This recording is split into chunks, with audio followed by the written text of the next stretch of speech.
Welcome to the debut podcast for fbask. That's FBASK. We have a Twitter at fbask show. This is our very first podcast ever. It is all fantasy basketball. So please listen. If you have any questions, please tweet us, and we'd be happy to answer on any podcast. We're going to try to do this as much as we can this season. Hopefully it'll be, we're try to do once a week, but we'll do it as much as we can. So starting off, we're going to kind of discuss, we know that fantasy basketball isn't as popular as fantasy football and fantasy baseball. It's kind of the newest one, and not as many people have kind of come over, but we're going to talk about kind of why we like fantasy basketball as opposed to fantasy football. I'm here with my co-host Ryan. Hey. What's up, Ryan? Hey. So Ryan, tell me why you like fantasy basketball more than fantasy football. It's just a much more dynamic kind of game. In fantasy football, more or less everything is standardized such that receiving yards are not differentiated from rushing yards. Right. And everything is more or less all the same. Every single player you have on your roster is going to give you a flat number of points, or if you play in a Yahoo league, a 0.3, 0.4, what have you. Right. And at the end of the day, it's just a raw score against someone else's raw score. And if they just have more talent than you on their roster, it's over. But in basketball, the category system, which I guess we'll touch on in a little bit, right, the category system affords, more intelligent players the opportunity to potentially resurrect a fallen season. It makes for better strategy. It's more thought out. You can't just overpower somebody with talent. You really have to be wise with your acquisitions. Right, yeah, I agree. I think that's what draws me to it as well, is the fact that you really have to strategize kind of building your team. In football, it's so much dependent on luck. Like, if your number one draft pick goes down from an injury, you just cannot resurrect your season in the way that you could with basketball. There's fewer position players that there are in basketball that you can kind of find younger players that are going to step in. But football is just, it's just raw points, and it doesn't matter where you get them from. So it's kind of just luck or the draw. Whereas it really is. I mean, especially if, I've seen this happen over and over and over again. One team's wide receiving core pops off that one day because it's likely to happen. And one guy, has a guy, Brandon Marshall only gets 50 yards, no touchdowns. Right. Calvin Johnson gets 150 yards, 2 touchdowns on the other side. And that's the whole, that's the whole game that particular week. Sure, yeah.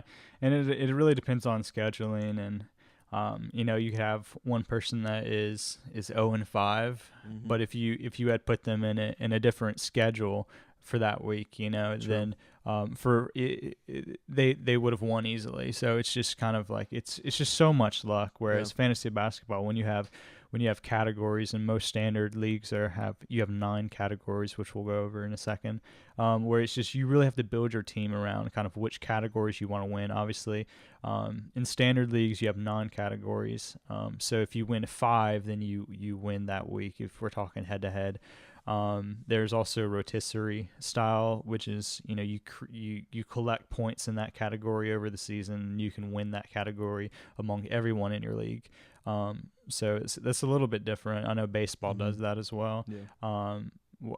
We've pretty much played head to head, so that's kind of what we are going to talk about the most is head to head and kind of how that goes. Rotisserie is a little difficult because you can't take injured players. Like, for example, someone like Westbrook, who was just injured, is going to be out for 4th of the season. True. His value in a roto league is just like so diminished. Or if you wanted to take a risk on a guy like Andrew Bynum in hopes that he'll have the same season he had in 2011, in a roto league, you just don't do it. In a head-to-head league, you might say maybe he'll be able to get by the first 6-8 weeks and then see what he does. Exactly. So it's really important if you're going to play fantasy basketball to figure out which sort of which league you're in and what the rules are. Make sure to look at those. So in your standard league, you have 9 categories. They are points, rebounds, blocks, assists, steals. Then you have 2 percentage categories: field goal percentage, free throw percentage. You also have 3-pointers made, and then an extra category of turnovers. And the 3-pointers, yeah, it's important to note that it's just the number you make. It doesn't matter if you have Brandon Jennings, if he's tossing up 12 3-pointers a game and he's making 2. It's the same as if you had, what's a good example here? Stephen Curry, who only shoots 2 for 3, 67%, it counts the same. Sure, yeah. So obviously you want to look, because a lot of these leagues, if you sign up for them, some of them may be different. I know that me and Ryan are playing in a league where we don't have turnovers. 8 turnovers. Yeah, turnovers are terrible. So we don't have turnovers in our league. So instead, we divided our rebounding into both defensive and offensive rebounding to try to, as you'll see if you play that, the NBA as a whole, as well as NBA fantasy, is dominated by guards. Very, very dominated by guards. So that was our attempt to kind of even out the playing field, and to have the big guys be a little more important. So in a standard league, it depends on where you're playing, ESPN versus Yahoo versus wherever you want to play. What we've played in the past, you have a point guard position, you have a shooting guard position, then you have just a guard that can be filled by either one of those. Then you have a small forward, a power forward, and a forward position that be filled by either one. And then we play 2 centers and 2 utilities. I know there are some that play 3 centers, or some that play just one center and 3 utilities.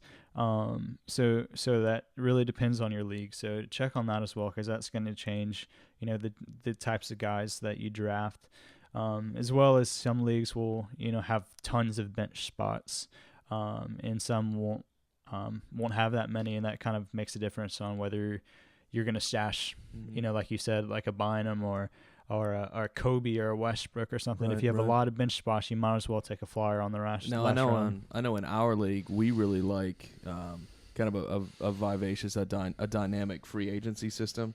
Mm-hmm. We really want the free agency to mean something. Sure. I mean, right now we're in a 12-team fantasy football league, and free agency is a joke. There is nobody worth picking up. Right. So we try to keep our benches, keep pretty small, so that when you drop somebody, yeah, for sure. So when somebody gets dropped, like it kind of matters. Sure. Yeah, of course.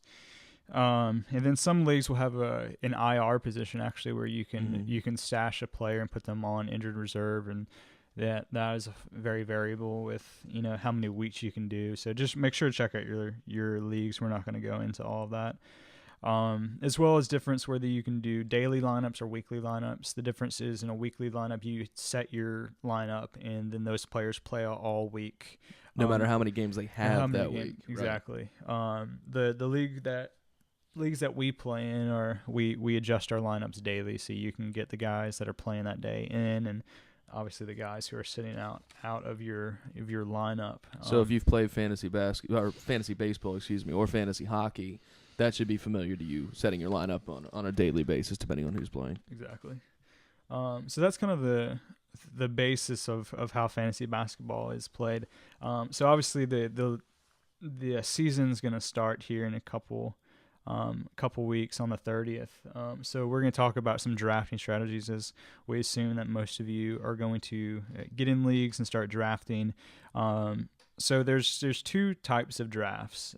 There's auction and just kind of a snake style, where you have a pick and it comes back around to you, and you don't have values for players. You just pick the players as you want there on your team. And auction, where you have to bid on a player. And you have a budget. And Ryan, if you explain a little bit more about that.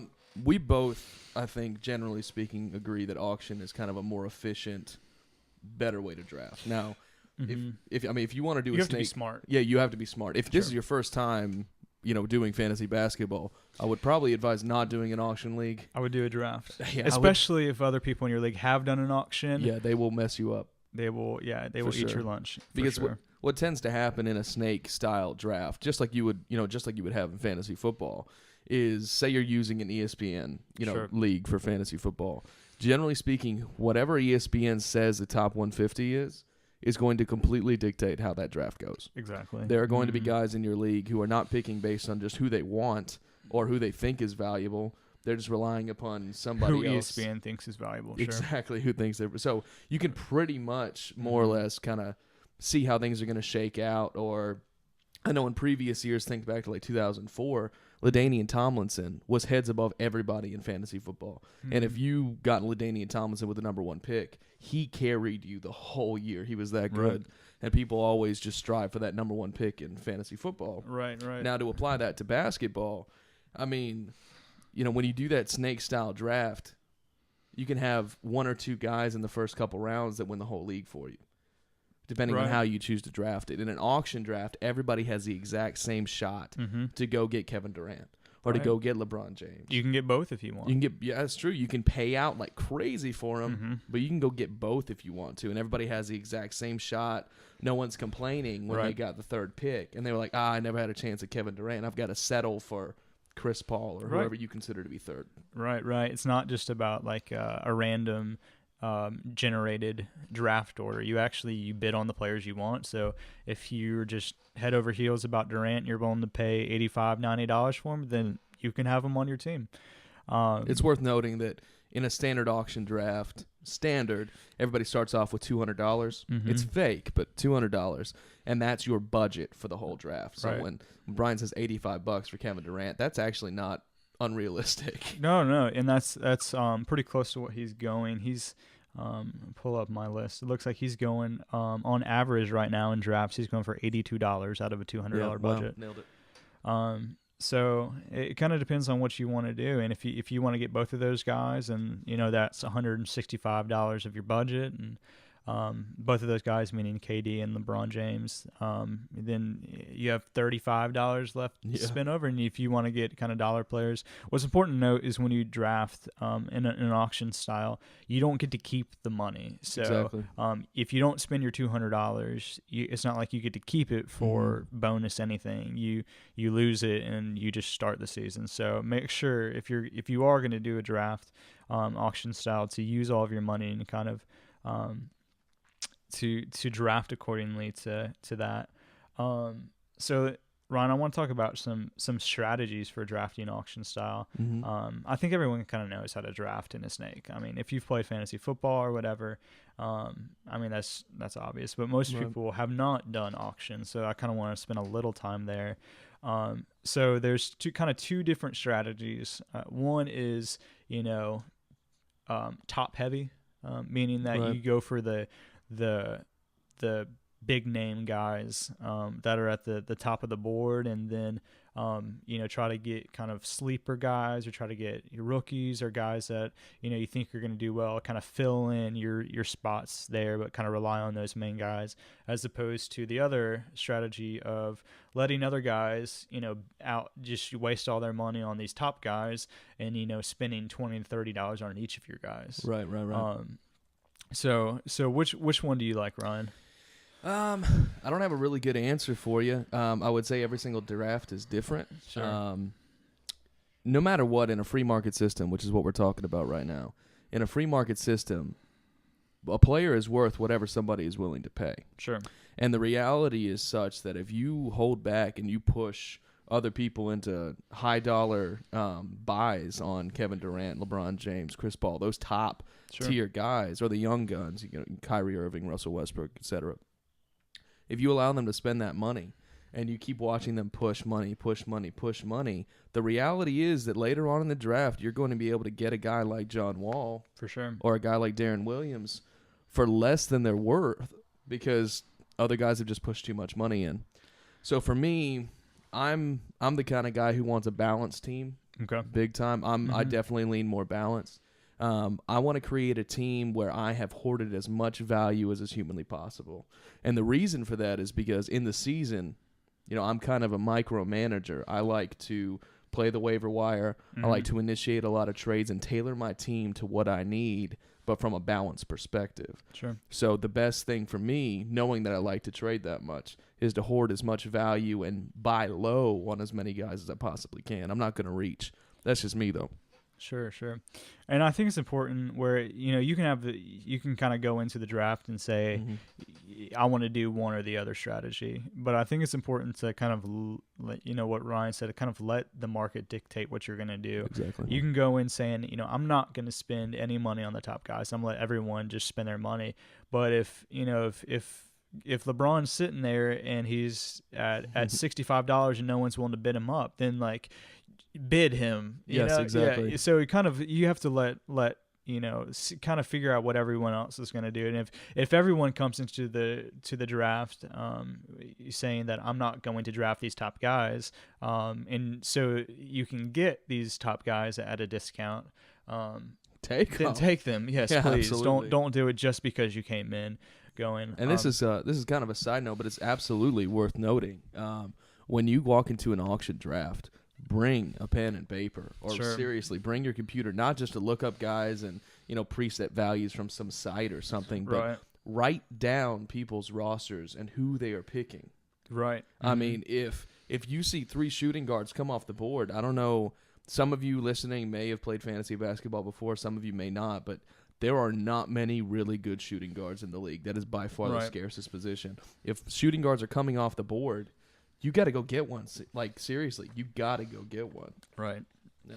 Yeah, which leads me into the next part of this show. Mm-hmm. Is I kind of wanted to kind of walk through the ESPN, top.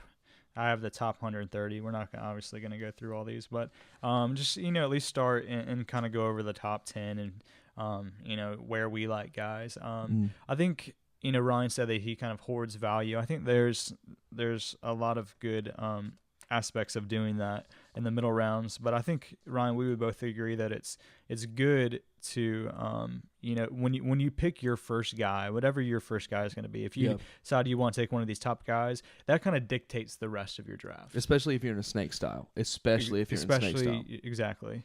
Agreed.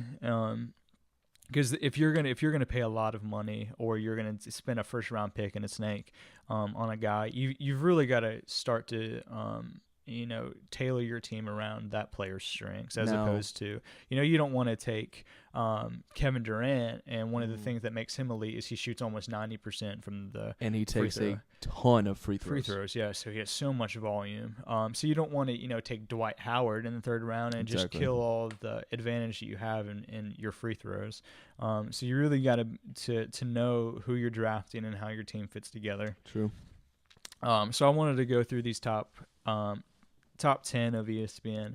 So first, they have Kevin Durant, and number 2, LeBron James. I think we can both agree that those are the consensus. Oh, absolutely. Yeah. Now, some of you listening may not have played fantasy basketball before, and you'd be like, no, it's obviously got to be LeBron James. Right. He's proven that he's better than Kevin Durant on the court. Now, you may be right there, but the reality is that in fantasy, Kevin Durant's numbers are just absolutely statistically phenomenal. He shot 90% from free throw last year, 40% from 3, and 50% from the field as a whole at the small forward position.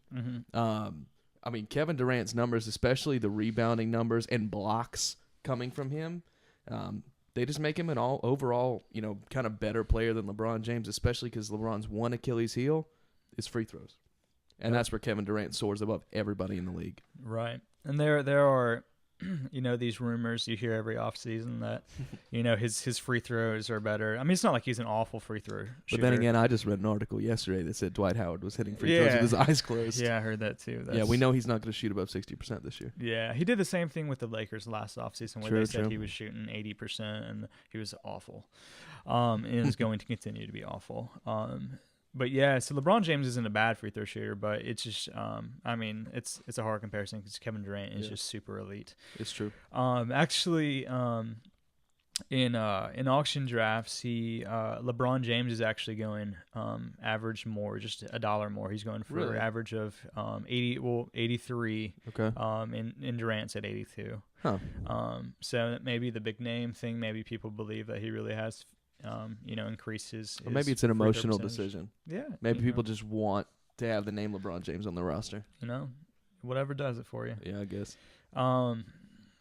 So then we have actually a pretty big dip, I think. A huge dip. Pretty huge dip. So if you have the first or second pick, you're picking. If you have the second pick, you're just picking the guy that they didn't get choose. drafted before you. So going down, so the next person on our list is Chris Paul, point guard of the Clippers. And then we have Steph Curry and James Harden in 4 or 5. So this is something really interesting that I want to talk about. Because I know that you are a huge Chris Paul fan. In our keeper league, you have Chris Paul. I do. And willing to pay, a pretty good price tag for him. Pretty huge price for it. In a trade to get Chris Paul. But I'm a little, not that I'm down on Chris Paul as a player. Right. I think he's fantastic. I think he's the best point guard in the league by far. But as far as drafting strategy, I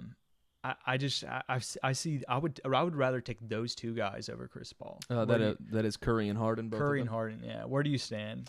Paul is completely different from Curry and Harden. Curry and Harden I consider to be equals. They played, slightly different positions, but they do essentially the same thing on the court. Let's be real right now. James Harden will probably run point quite a bit for Houston this year. He's essentially a point guard in a small forward's body. So I consider them very, very similar players. Chris Paul is completely different.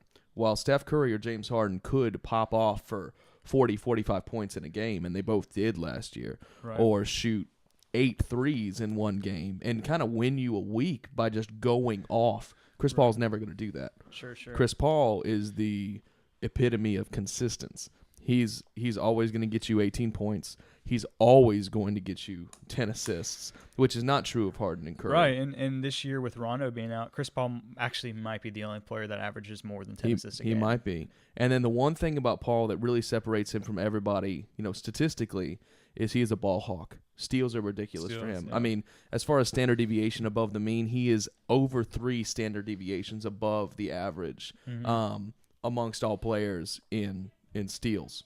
Right. So, I mean, and steals is one of those categories along with blocks. I know we haven't really, kind of dived into categories yet, but steals is really, really scarce. It's really, really hard to find guys who are just great steal guys. Right. And I just love Chris Paul for that. My first pick, we kind of differ on strategy here. You like big guns who could pop off any 1 week and win the week for you. Guys with huge, a huge upper end and maybe a lower, kind of basement or so to speak. High ceiling, low floor. High ceiling, low floor. Sure. I like a more consistent guy, especially with my first pick where I know what I'm getting. Right. He's battle tested. He gives me a competitive advantage, and it still affords me the opportunity to take more risks later in the draft where it's going to hurt me less. Sure. So here's the reason, Ryan, why I would take Harden or Curry over Paul. Okay. The reason is that, as you mentioned earlier, shooting guard is just so scarce. We're going here. Okay. Whereas point guard, I mean, these next two guys on our list, on our top 10 that we have here, Westbrook obviously is injured, but he was up there, and then Kyrie Irving, point guard for the Cavs, was just right after it. So, so Curry can play you point guard and shooting guard, right? As well as Harden is a shooting guard and small forward, which is actually, really even special. more advantageous. Yeah. Sure. So I feel like when you have these top guys like Harden and Paul and Curry, you're kind of like picking hairs because all three of those guys are like super elite. They're top 5 in the league in fantasy. Yeah, if you want to take Harden over Paul, I'm not going to fight with you ever. If you want to take Curry over Paul, I have a much more of an issue because of injuries. Sure. Yeah, nothing else, just injuries. Harden, to my knowledge, hasn't been injured since he stepped into the game. Not that I can remember. I mean, unless it was just kind of a minor injury back when he was on the Thunder. Yeah. But yeah, so my strategy is that if I'm going to, especially in auctions, where if if you're in a snake, then you just take the guy that you like the best. But if you're in an auction, you have to actually bid for these people. And I'm going to spend, let's see, Harden is going average of 70, right where Chris Paul is. He's going average of 70, and Steph is going an average of $68 and a $200 budget. So if I'm going to reach for one of these guys, reach meaning that I'm spending $70 of my $200 budget, which is a significant chunk, and so I'm gonna wrap up a lot of my money into one of these guys. I'm going to take a position that I cannot get later. So I I'm going get to you. take a Harden or I'm going to take a Curry, who I think are equally elite, but like I don't have to worry about my shooting guard. Right. I understand Whereas that. I feel like I'm obviously not going to get the assist and steals that Chris Paul is going to bring, but I can at least supplement it a little bit better with the point guard position. Now, just to play a little bit of a devil's advocate here, another reason why I would go for Paul is when you go down the list of point guards that you can take potentially later in the draft who are still upper tier point guards. You have Paul, then you got Curry, Westbrook, Irving, let's see, Darren Williams, John Wall, Ricky Rubio, and Derrick Rose, and it drops off after that. But if you listen to all those guys that I said, Chris Paul has been healthy his whole career. Sure. Curry has injury issues. Westbrook is coming off of a knee surgery. Kyrie Irving's been injured since he got into the league. Darren Williams is Darren Williams. If you love Darren Williams, okay, fine. Sure. Then there's John Wall, Ricky Rubio, injury history, Derrick Rose, Sure. injury history. Sure. So, again, for me, a guy who likes low risk, granted Sure. maybe not as Okay. high a reward, but low risk. So you'd rather have a steady point guard. Exactly, a guy Okay. that I know is not going to totally mess me Yeah. up by, you know, Sure. missing 4 weeks on a random ankle injury. Yeah, and also important to note, Chris Paul has by far the highest assist to turnover ratio. So Yeah, it's pretty ridiculous. if your league, if you do play in a turnover league, yeah, Chris Paul is definitely a very valuable commodity to have. Yeah. So I wanted to go down to Kyrie, which yeah. is the next guy on the list, who is, I guess he's 6th on our list right now. Westbrook's 6, and then Irving's 7. Yeah, so I just moved Westbrook down because he's obviously not going to go that high. Yeah, now and that he's especially injured. not. Yeah, exactly. Yeah. So moving Kyrie up to 6th. Ryan, I just don't get this. I don't get it either. Like, so I'm gonna play a name game for you. Sure. So I have 2 players, and I'm gonna read you their stats. Mm-hmm. And then I'm gonna tell you. And so this is kind of just show you like the value that you're gonna get without like, because you all want. We all kind of want the big names, but so I'm going to give you 2 guys, give you their stats, and kind of see how we compare. Are we assuming this is a standard snake draft, like Sure. normal league with turnovers and everything? Sure. Yeah, I mean, even just auction. Auction? Yeah, I'm gonna give you what their average value is. All right, what sounds they're good. going for. So the first guy is 22.5 points a game, 3.7 rebounds, 5.9 assists, 1.5 steals. He's shooting 45% from the field.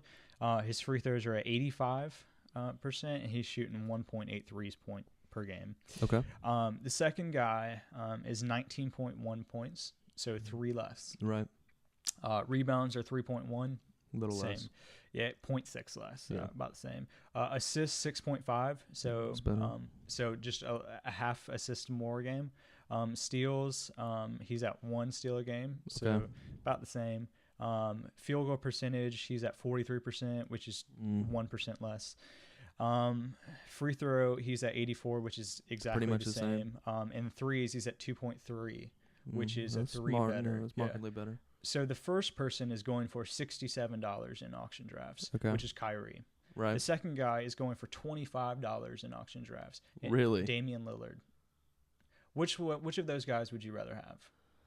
Jeez. I mean, I would still take Kyrie, but if you're talking about which would I rather have at the price, At the price, it's not even exactly. close. Yeah, exactly. If you tell me I can have 3 Damian Lillards on my roster for essentially what it takes to for get one Kyrie Irving, yeah. No, that's not even close. In fact, when I played in our season last year, Damian Lillard and Kyrie Irving, I ended up shipping Kyrie Irving off of my team because I was so worried about injuries and his Sure. turnovers were so bad. Yeah. And I pulled in Dame Lillard later in the season. Yeah, and he's was sturdy. He played a ton of minutes. He was really and, sturdy. in his rookie year. Obviously, yet to be seen whether there's a sophomore slump. But reading those stats, so it's really important to kind of see, and that's just I'm trying to show how deep point guard is as opposed to these other positions where like Kyrie, you think like I need to get this big name point guard because Kyrie is super elite. Whereas Damian Lillard's sitting there at $25 average draft value. I mean, even if he goes a little more, if he goes for 30, that's still less than half of the value that Kyrie is for. What you're essentially getting is 3 less points per game. Yeah.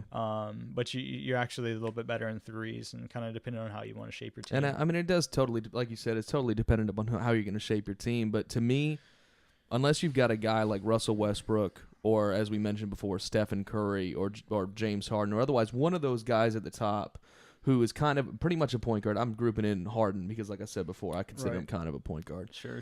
If you have one of those guys who is going to pop off and be your superstar, okay, fine, build around him. That's good to go. But Kyrie Irving is not the guy.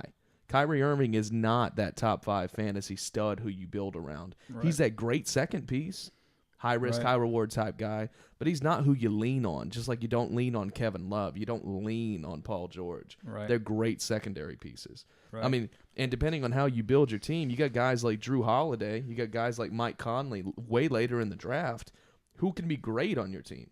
Right. I mean, just truly great. I mean, the statistical differences between those two guys I just mentioned and Kyrie Irving, with the exception of points, obviously, it's not going to be tremendous. Right.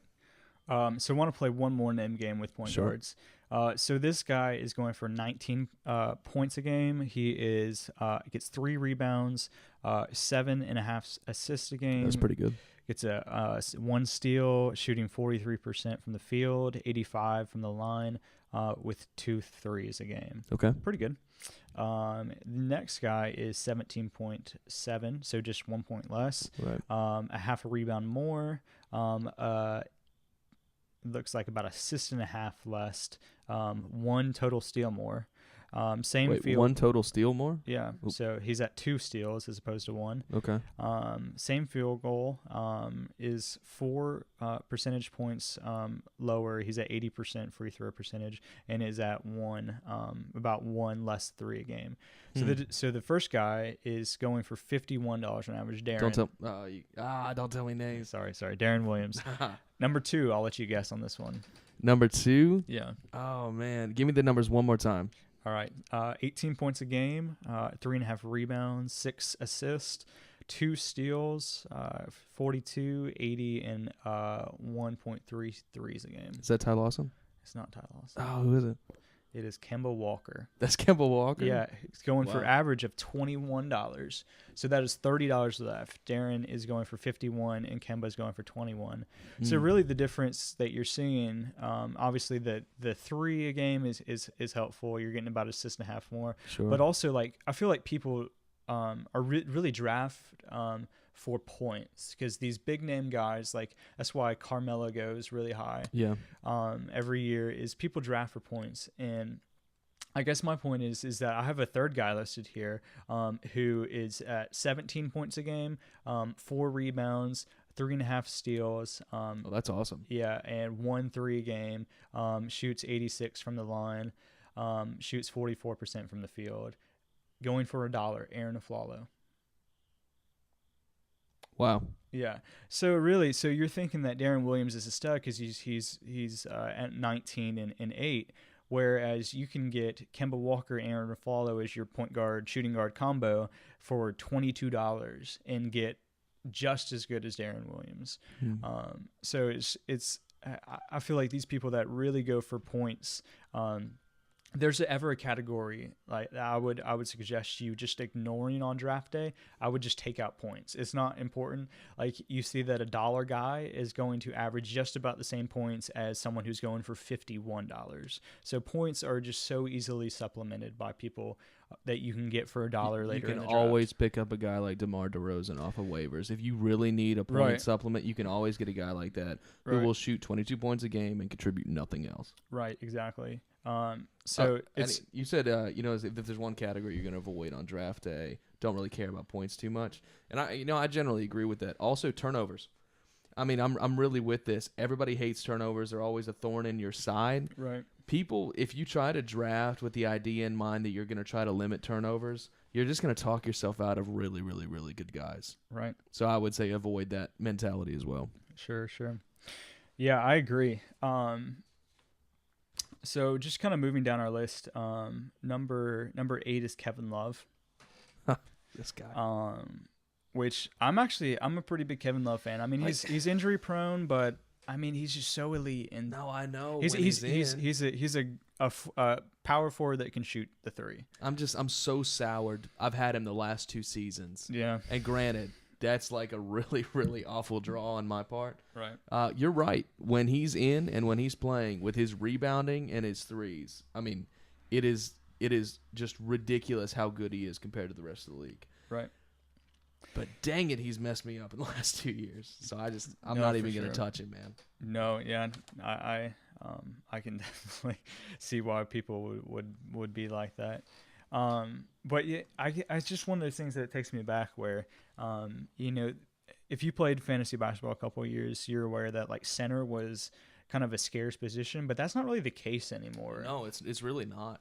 Something has just fundamentally changed in basketball over the last couple of years. Everybody has gotten bigger. Everybody has gotten bigger. And as a result, with this guard-driven league, everybody growing up wants to be a small forward now. LeBron James and Kevin Durant have set a model where people just want to play the wing. They want to be that guy who drives the lane at the end of the game. They want to be that guy who can pick and pop, that versatile player, that 6'7", 220 guy, and all rosters are looking for him. And as a result, people are running UCLA high-lows in the pros now. Mm-hmm. People are running ball screens like crazy in the pros now, not just college. And they're requiring more athletic, kind of more versatile power forwards and centers. And a lot of power forwards play the 5 too. A lot of 5s play the 4. So on fantasy rosters, you think of guys like Zach Randolph. Zach Randolph is not a center. Let's be real about that. Mm-hmm. But he's considered a center in fantasy because he plays it enough on roster for the Grizzlies. That's true across the board. Kevin Love is not a center. Sure. But he's considered a center in fantasy. There's a ton of 4-5 combination guys in the league now. Sure. So I'm going to move on to the next guy on our list, who's after Kevin Love, and I'm gonna give you one more name game for the day. Oh, jeez! Don't tell me the names this time. I'm not gonna tell you the names. First guy is at 17.8 points, 7.5 rebounds, 4 assists, 1.5 steals, shooting 42%. I hate that from the field. He's at 78 from the line, and 2 threes. Guy number 2 is at 16 points a game, so about 1.5 less. Yeah. He's at 5.4 rebounds to 2 less. He's at 3.5 assists, about a little less than a full assist less. He's at a steal, so about half less. Field goal percentage is at 48, so significantly that's greater. a lot better. His free throw percentage is 72, so a little bit less there. Threes are exactly the same. They're both at 2. Okay. These guys both play the same position. Exact same position? Exact same position. I'll let you guess. What are their values? The first guy is going for $59.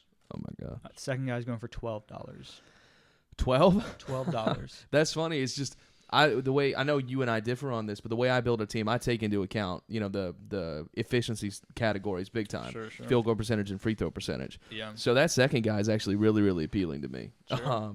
That first guy's no slouch. Don't get me wrong. Sure. But especially for the price, I'm going for the second guy. Yeah. Even in a normal draft, I hate to say this, I'm afraid I'm about to put my foot in my mouth. I might take the second guy.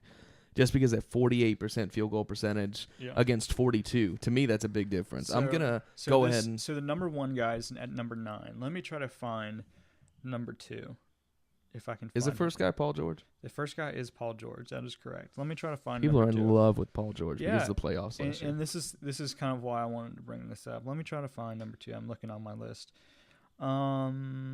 He's a shooting guard, small forward. He's a small forward. He's a small forward. Okay. Small forward / power forward actually, which probably gave it away. He's at 87. Is it Chandler Parsons? It's Chandler Parsons. That's Chandler Parsons. I love Chandler Parsons. Going for $12. I knew you would love him because you have him in our keeper league. There's a reason for that. Yes, and you are a big fan of Chandler Parsons, as am I. So I think this actually he's a white guy with a faux hawk. yeah. I actually think this says less about Paul George and more about Chandler Parsons. Agreed. Where I think Paul George is a little overvalued. Yeah, I don't think he's ranked number. I mean, what is he, 8 on the list? Yeah. I think he should be more in the 12, 13 range. Right. But I mean, it's not dramatic. Sure. But Chandler Parsons at 87. Is that what you said? He's at 87, going for $12 average auction. That price. is ridiculous. You're getting about the same. So people were just taking the big name Paul George because he was in the playoffs. He's a couple points more a game. But it's just they're not that far off. So on draft day, if you don't get Paul George, don't panic. Exactly. Is what I'm trying to say. And even a guy, you would probably get around later, who's number 15. He's going for $40 overall. Is Nick Batum. who's actually going to give you, kind of give and take stats, but actually, pretty similar to Paul George. With the exception of Nick Batum is not going to give you the same number of points that Paul George would. It's probably going to be a difference of 3.5 maybe tops. Sure. And then both of them suck from the field. They both just shoot up shots like crazy people. Right. So there's not a difference there. It's pretty much just points, right? Yeah, points. Yeah, for sure. That's about it, I think. Paul George is a bit bigger. He might get another rebound. He does get about another rebound. He gets, but he's a little less in assists. And Nick Batum's actually kind of sneakily good at steals. Oh, okay. Those Frenchies, man. Yeah. But Nick Batum's also a very good free throw shooter. Oh, that's true. And a good 3-point shooter too. He's kind of a stud among a lot of categories. Yeah, Nicholas Batum is going to drop in your draft or in your auction. We can pretty much guarantee it right now. Mm-hmm. Nicholas Batum is going to drop because no one's ever heard of him. Well, yeah, or if you have heard of him, you know him, and his stats look really, really good as a utility guy, but you really don't want to take a utility guy in your second round. Like, it really just doesn't feel right. But we strongly encourage you to go ahead and take your risk. Mm-hmm. Go ahead and get that out of your mind. Nicholas Batum is real. Yes, he is. And is kind of what we're saying is that, there's guys who are going to have more stats in the second round that you're taking Batum instead of. Right. But you can so much easily more supplement. It's all about scarcity. Yeah, exactly. So I think the point of going through these top 10 and kind of playing this name game is that if I'm drafting and I have the choice between, one of these small forwards, obviously LeBron and KD are the elite small forwards. But, if you get down to the second round and Paul George or Batum is there, or you have a couple, even earlier in the first round when you can get a shooting guard like Harden or Curry, I would strongly advise kind of taking the reach and really getting those guys because they fall apart quickly. That's true. Yeah, shooting guards and small forwards are very, very weak, especially in the class upcoming. I mean, people are looking at Bradley Beal to step up and be one of the better shooting guards in the East, if that gives you any kind of perspective. Kobe is coming off of Achilles surgery, and Kobe used to just completely dominate the number 2 category. Mm-hmm. It's just, Brian's right here. Shooting guards and small forwards, go take them, hoard them. They're going to be super, super valuable. People don't want to have to start Jameer Nelson at their shooting guard position. Yeah. I had one more name game. I'm not going to go through all the categories, but I just kind of wanted to rag on this player. Okay. So the name game I had was between Rudy Gay and Tobias Harris, and pretty much you have the exact same stats. Actually, Tobias Harris is actually a little bit better in some categories because Rudy Gay is not that great in really anything but points. Brian hates Rudy Gay. And he's just a miserable shooter. Just takes 40 shots a game and makes 3 of them. Who's worse, Rudy Gay or Brandon Jennings for putting up just ridiculous shots? Man, Rudy Gay is one of my most hated players. Over Jennings? Yes, probably. With the faux hawk. As much as I hate to say, I'd rather have Jennings. Because at least Jennings is going to give you, he knows how to pass. Rudy Gay has never passed before in his life. No, that's true. That's true. He's just a worse Kobe Bryant, really. Yeah. So he's a freak athlete, just not a great ball player. Yeah, exactly. So Rudy Gay, I'm not touching him. If you want to touch him. So Ron, last kind of points I wanted to touch on was going over a couple of these injured guys and kind of just talking about what we should do or what our listeners should do on draft day when it kind of approach with these injured guys. So let's start with the biggest name out in LA, Kobe. This is presuming they're not in a roto league, right? Not in a roto, yeah. Because if you're in a rotisserie league, right, the guys we're about to talk about, you might want to touch some of them if you really want to take a risk. But as we said earlier, in a rotisserie league, you really can't afford to have an injured guy sit on your bench for too long. Right. Okay. Yeah, for sure. You just can't lose those points by having a guy sit out for a couple months. But Kobe Bryant, no word exactly back when he's gonna be for the season. Apparently, he just went back to Germany to get these. Oh, he went to Germany again? Yeah, just a week or two ago to get these platelet-enriched transfusions. Yeah. But apparently it wasn't that crazy. We're just really not getting a timetable of when he's going to return.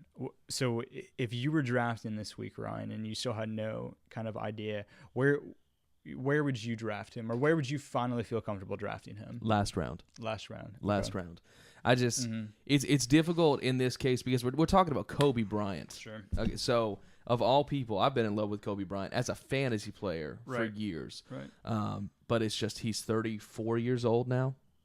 Yeah. Pretty sure 34. He's going to be 35 at the beginning of the season. He'll be 35 at the beginning of the season. He has been playing pro basketball and the rigors thereof since he was 17, turning 18 years old. It's just the pressure of being in LA and the fact that it's an Achilles injury. Yeah. And he is so competitive, he's going to try to push himself back on the floor as soon as humanly possible. It just scares me to death. Yeah. It does. For sure. It scares me to death, and he's worth taking on your team. Do not allow Kobe go to waivers or after the draft. Yeah. But yeah, for me, last round, last 2 rounds is when I'll feel comfortable taking him. For sure. In auction drafts, he's going for an average of $25. 25. People that are also players that are also going for $25 are Damian Lillard, as we talked about earlier, is going for 25. Yeah. Brooke Lopez is going. Ty Lawson is going for $24. All 3 of those guys are top 50. Josh in my book. Smith is 23. Monte Ellis is $20. So $5 left. You can actually get a point or a shooting guard that's going to play, whether you like Monte Ellis or not. Yeah. Kemba's at 20. Boogie. Monte Ellis is like a super poor man's Allen Iverson. Let's be real. Yeah. Monte Ellis, yeah, he's an interesting guy too because he, that's kind of why I was a fan of really just biting the bullet and reaching for Harden and Curry because shooting guard, man, it gets ugly quick. It does. I mean, those guys you just said, Stephen Curry, James Harden, both play shooting guard position. I'm looking at the list. Nick Batum does, but he doesn't play like a shooting guard. He plays like a small forward. Right. I keep going down the list. I mean, you're right. Until I get down to Monte Ellis. Yeah. I mean, you have Dwayne Wade, but I mean. Sorry, I forgot about Wade. Yeah. This is his 4th season with LeBron, and they're going for the 3-peat. And the knee thing late last season. Yeah, and there's they're gonna rest him for the playoffs. I'm just Dwayne Wade 3 years ago, fantasy stud. I take him top 10. Sure. I mean, and you rely on him for those numbers. I'm less inclined now. Yeah, also important, and you can't really draft this way. You can't think about it, but unless you're really kind of picking, just small little things that you can about guys, is your fantasy basketball playoffs are going to be in the last weeks of the season. As teams that are trying to fight for playoffs, whereas you have the Heat in the last couple of seasons or the last couple of weeks of the season rather. Dwayne Wade's not going to be playing. And the Spurs, I've had Tim Duncan on my team the last 2 years, and it's going to be even worse this season. It's going to be even worse this season. But Pop has proven that he will sit a guy for just a preventative reason. He doesn't even have an injury. He will just sit him just because. I mean, I don't think that'll happen with Tony Parker this year because they will need him to play as much as humanly possible. Right. But, I mean, never trust Greg Popovich. Right. For sure. So I have 2 more guys I want to talk about. First one is Russ. Oh, geez. So Russell Westbrook, apparently he's having surgery again. He had a stitch. Arthroscopic? Yeah, he had a stitch that, arthroscopic. So he had a stitch that apparently got messed up and it started swelling, so they had to go back in and fix it. So he's going to be out 4 to 6 weeks from the beginning of the season. So that's 4 to 6 weeks from the 30th of October, not 4 to 6 weeks from now. Are they projecting, when you say he's out 4 to 6 weeks, does that mean he's not, like he's in recovery 4 to 6 weeks, or like 6 weeks into the season, he'll be in the starting lineup again? You see the difference here? For sure. Because rehabbing a knee is no joke. No, I definitely don't think he'll be at 100%. At 4 to 6 weeks. So I think 4 to 6 weeks from when he'll be medically cleared to play, and then after that, he kind of works his way up. Obviously, him and KD are the most valuable players to that franchise in the history of the franchise. So they're absolutely not going to rush him back. Speaking of which, just a quick plug. Look for Jeremy Lamb to pop up and have a really good season for the Thunder this year, especially in Russ's absence. For sure. Yeah. Okay, so Russell Westbrook. What's your question here? Where would I draft him? How would I draft him? Sure. Where would you feel like? How far would you move him down? He's a little bit different from Kobe Bryant because he's a young blood. Mm-hmm. 6th, 7th round. Okay. Now that's really, really, really far for Russell Westbrook.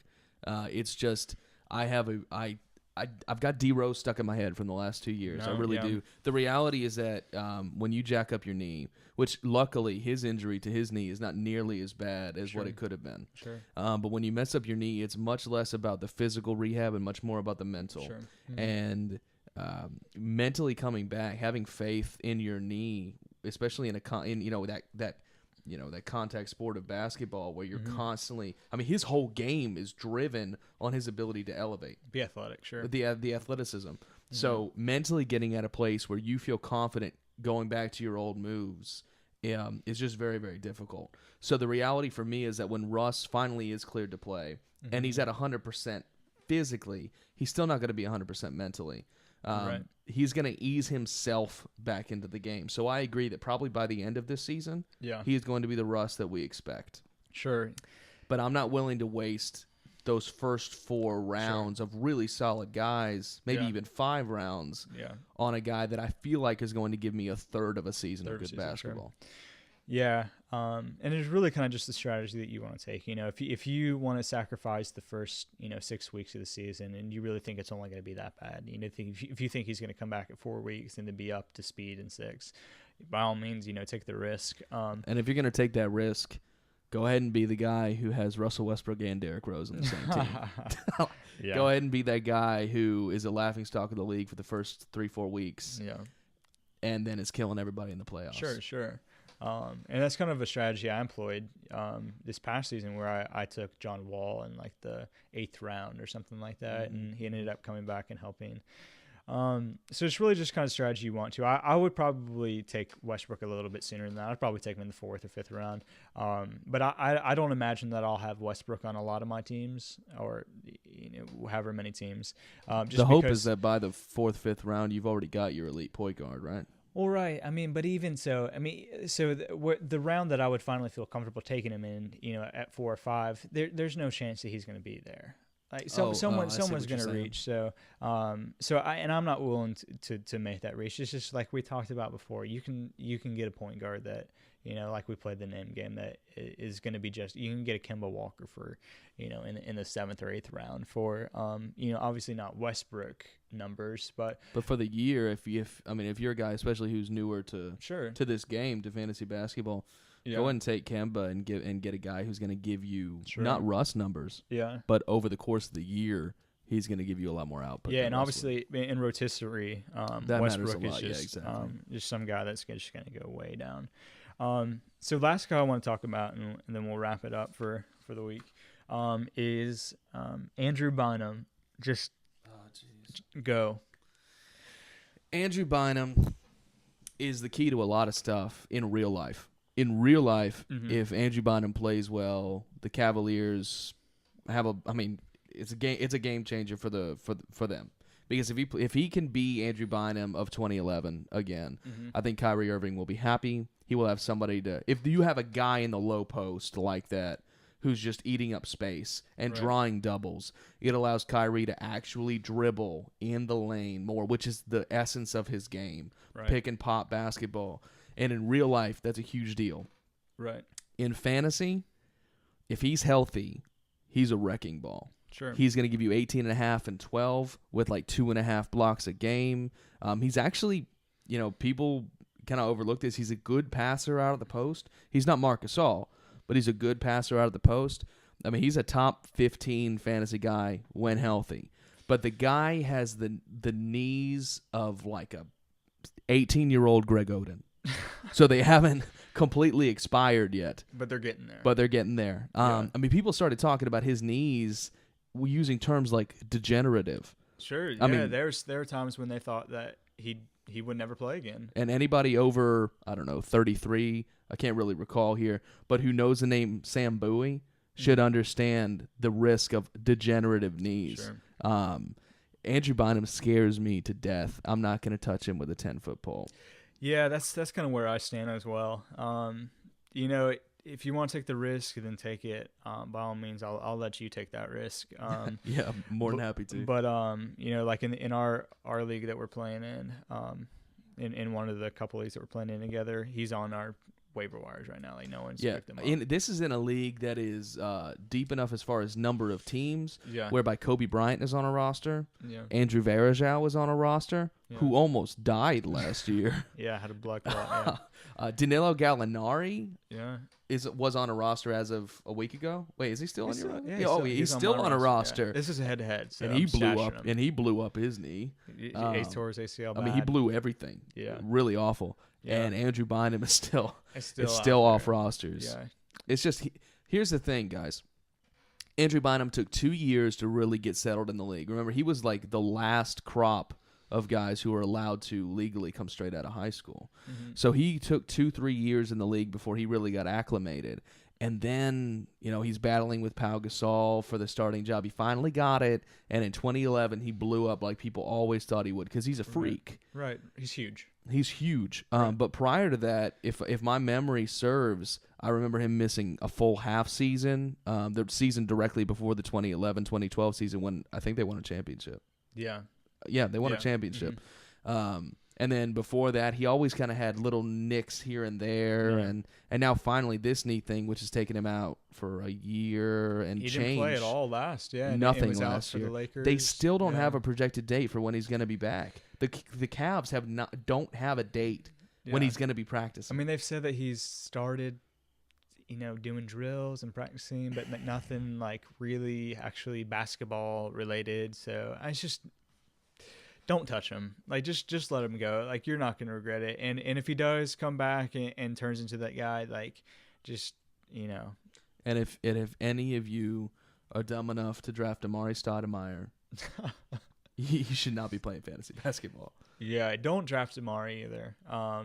Just let these guys, these big guys that have bad knees and bad legs, just if for some reason if they have the resurgence of all resurgencies, just pick them up off the waiver wires because no one else is going to draft them either. Don't be dumb enough to do that. And don't be afraid. Look, the shelf life of a big man is pretty young nowadays. I mean, guys come and go, and I mean a big guy is on the downside of his career at age 30, 31 now. Yeah, and you have so many young big guys. Know how much I love Valanciunas, and he's going for an average of $1.